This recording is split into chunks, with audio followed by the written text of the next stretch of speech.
Welcome. We're so glad that you're interested in applying for an American Society of Adaptation Professionals microgrant. My name is Rachel Jacobson. I'm the Deputy Director at ASAP, and I'm joined by Breana Nehls, our Program Coordinator. The goal of this presentation is to ensure that you can submit a complete, compelling application that meets all eligibility requirements for the program.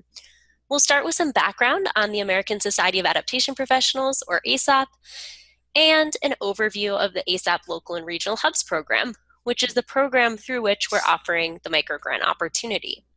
Then we'll walk you through the basics of preparing an excellent microgrant application, including eligibility criteria and the content you'll need to develop. Finally, we'll provide some information on what microgrant recipients can expect during their project year. You can join a live Q&A session on July 9th at 3 p.m. Eastern Time. Visit the bit.ly that's on the screen, bit.ly/ASAP Microgrants 2020 to register, and please note that the bit.ly link is case sensitive.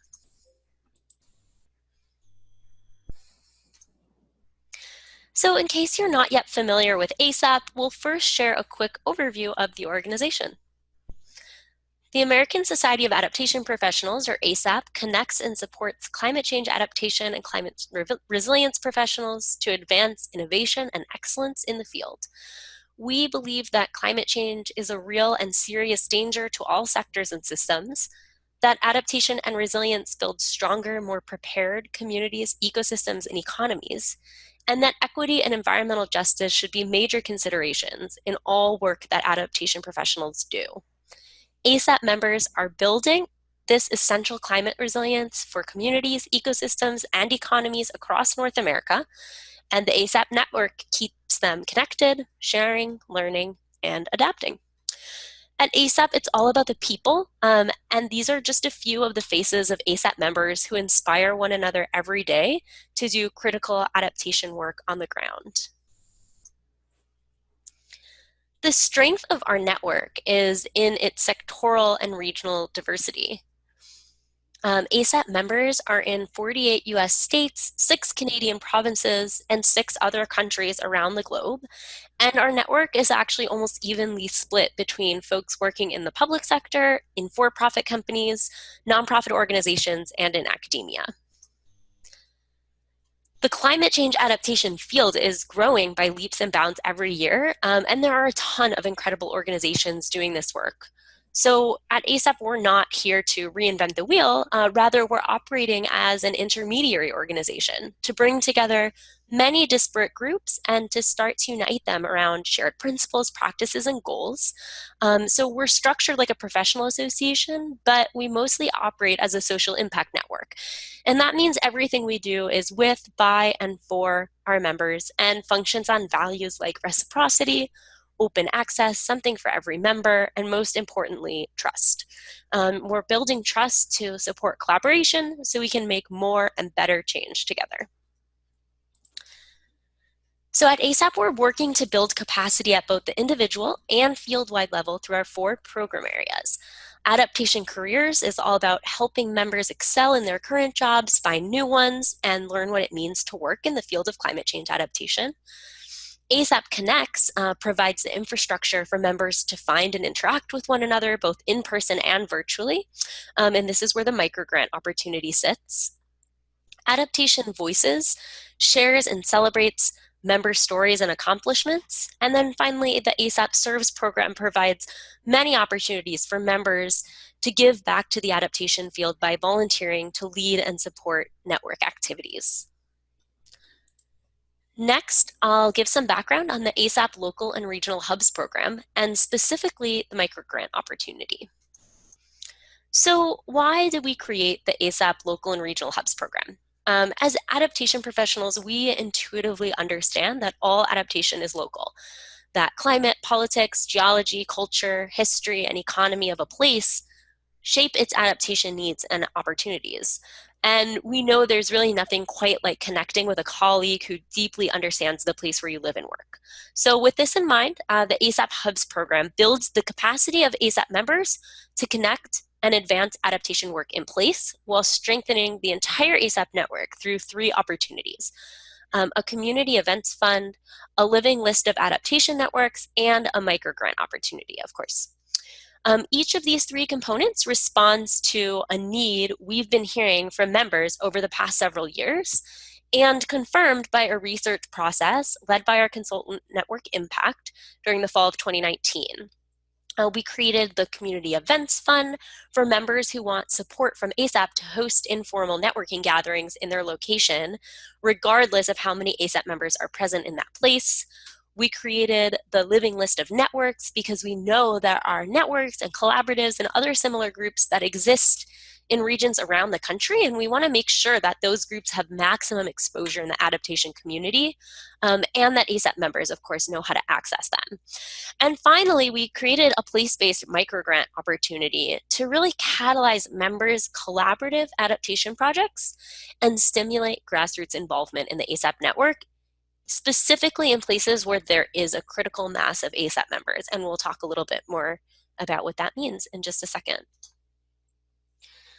So the ASAP Hubs Microgrants program is designed to meet 5 objectives. And these objectives were identified through our research process. Peer connection, local capacity building, building local knowledge bases, climate adaptation field definition, and advancing the dialogue on climate adaptation and climate resilience. So peer connection is all about relationship building to support things like personal resilience, learning, collaboration, and professional development. Local capacity building is about helping place-based communities improve and incorporate climate change adaptation and resilience work, and also to support strategic partnerships and fuel innovation. Building local knowledge bases, this is about supporting better climate adaptation and resilience work, as well as peer learning among adaptation and resilience professionals across different contexts. And field definition. This is to clarify what qualifies as climate adaptation and climate resilience work by learning from the local lived experience of adaptation professionals, and to start to implement some common standards for the field by taking those experiences to scale locally and those standards. And finally, advancing the dialogue is all about learning from how people in different places talk about adaptation and resilience work to support a common language for adaptation and resilience practitioners, workers, and applied researchers.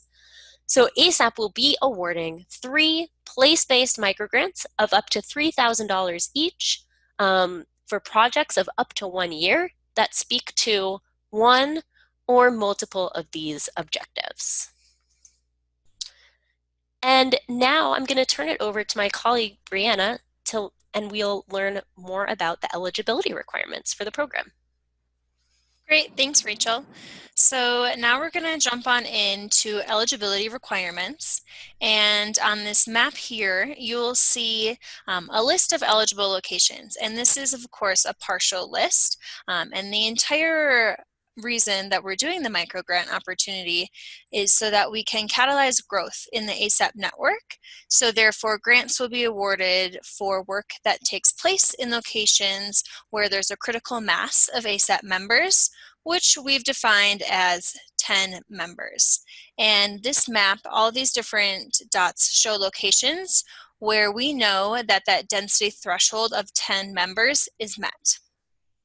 And now we know that people are joining the ASAP network all the time. So if you're planning a project in a location that's not on this map here, please reach out to me, and my contact information is highlighted in yellow here to confirm the eligibility of your location. And I can also help connect you to other members in your area, so you can reach out to them and collaborate on an application if you're not already working with a group on a project. And even if your location isn't currently eligible, please feel free to encourage folks you're working with to join ASAP to bring the location up to that 10-member threshold requirement. So in addition to eligible locations, we have a few requirements for applicants. The microgrant opportunity is designed specifically to support collaborative projects among groups of ASAP members. Therefore, we're asking that applicants apply as a group of at least 6 people or more, and at least 4 of those group members should live, work, or have a strong professional or personal connection to the location in which the project is taking place. And again, all group members must be ASAP members to be able to apply. Though we don't have any requirements for how long someone needs to be an ASAP member. So if you want to apply for the sole purpose of applying for this grant, that is definitely welcomed. So how do we know if you're an ASAP member or not? If you're a current ASAP member, you can log into your member portal, and on the top right, you'll be able to check your membership status to make sure you are current. And if you've never been a part of ASAP before, you can join as a new member. All you have to do is navigate to the Join Us section of our ASAP webpage. The link is shown here in the bottom right. And we value having a really accessible membership. So although the ASAP membership is valued over $300 a year, we do offer a pay what you can membership model that starts at $15 a year. So now that we know a little bit more about what is needed to be eligible to apply, we're going to dive on into what makes a strong application. So here are some examples of projects that would make really great candidates for this microgrant opportunity that meet the different objectives. So for example, things like a hiking club for your local community, a roundtable series, creating a database, or different event series would all be great opportunities for this grant. And we do want to call out that your project does not need to address multiple objectives listed here, though it can if you like, if your group feels passionately about doing that. So what should you be thinking about including in your applications? So strong applicants will include these 4 following criteria. So first, a connection to a regional need or opportunity. So in the application form, tell us about how your project addresses a specific opportunity in the place that the project will occur. It's also important to address how the project builds on existing capacity in the local area to ensure successful implementation of this project, and explaining how the how the project will amplify current initiatives in whichever region you might be applying from. And third, it's important that justice, diversity, equity, and inclusion is addressed throughout the application. And we do have some resources on how to address these items. And last but not least, we ask that strong applicants articulate feasible duration, activities, and the budget. So outlining how you will use the budget and capitalize on existing resources.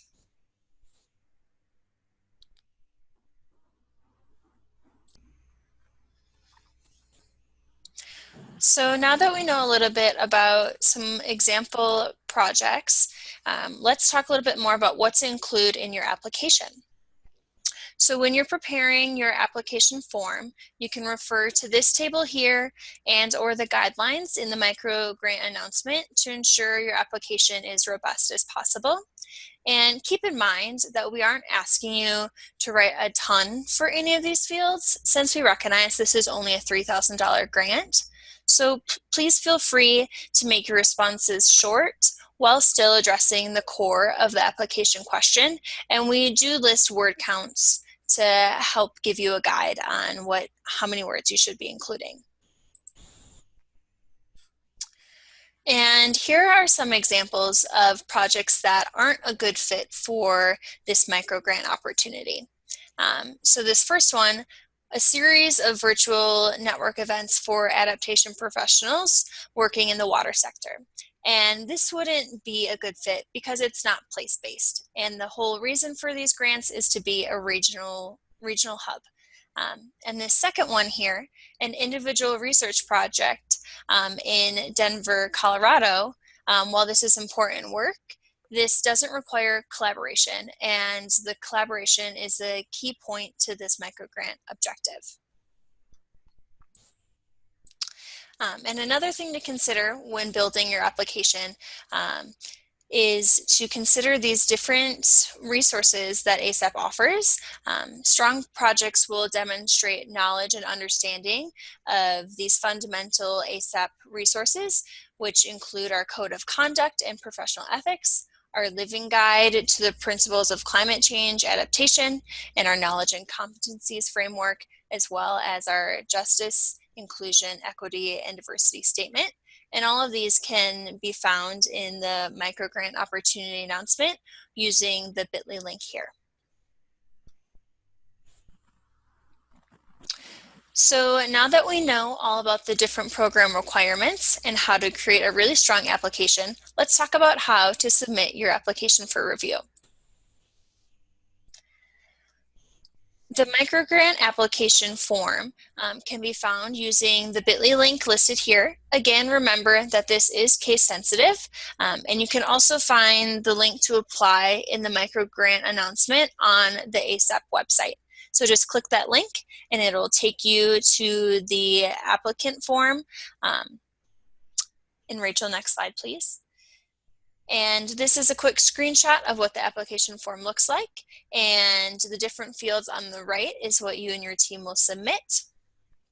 And again, there's word counts there to help guide you of how much time you should be dedicating to each section. And please note that we will only be accepting fully complete applications. So please be sure that you've filled out everything before you hit submit. Okay, finally, we're gonna just wrap up here with a little bit of information about what to expect during the project year should your project be selected for funding. So here's just a brief timeline. We'll be letting everyone know of the funding decision by August 14th, 2020. So that's the date by which you'll know whether your project was selected for funding. We'll be dispersing all of the funds by the end of the fiscal year, so September 30th, 2020. We'll be holding a kickoff call for all of the three members of the three selected project teams around November of 2020. That'll be a chance to connect with other project teams, share ideas, and get to know one another a little bit. We'll have a mid-cohort meeting around March of 2021, where it'll be another chance to connect with other project teams, see how things are going with your project, make course corrections, share ideas. And then finally, a wrap up in around August of 2021, again with a full cohort. And then we'll be asking for some final brief reporting around September of 2021 in advance of the end of that fiscal year. So just some final reminders here. Again, the bit.ly link, which is case sensitive, where you can find the microgrant program announcement, as well as all of the resources, links, guidance, and information that you'll need to submit a really fantastic application for this microgrant opportunity. Included in that microgrant announcement is a link to register for a live question and answer session that'll take place July 9th at 3 p.m. Eastern Time, where Breana and I will be available to answer any and all of your questions about application development and the program. Of course, the deadline to apply for this microgrant opportunity is July 19th. And if you have any questions about anything that we presented today, you can feel free to reach out to Breana. Her email is listed here on the screen. Thank you so much for joining us, and have a great rest of your day.